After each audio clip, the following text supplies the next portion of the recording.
Hi friends, இன்றைக்கி நம்ம தக்காளி சாதம் எப்படி செய்ய போகுதுன்னு பார்க்க போகிறோம்.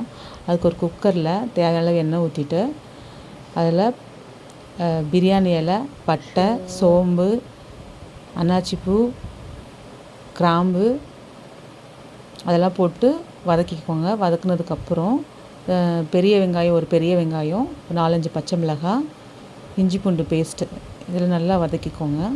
வதக்குனதுக்கப்புறம் நான் இதுக்கு 6 தக்காளி எடுத்திருக்கேன். அதாவது காப்படி உலக்கு ஒரு உலக்கு ஃபுல்லாக எடுத்திருக்கேன் அரிசி. அதுக்கு 6லேருந்து 7 தக்காளி எடுத்துக்கோங்க. அந்த பேஸ்ட் பண்ணி அதை நான் அரைச்சி பண்ணிக்கிட்டேன். இல்லை, நல்லா எண்ணெய் பிரிஞ்சு வர வரைக்கும் நல்லா வதக்கணும்.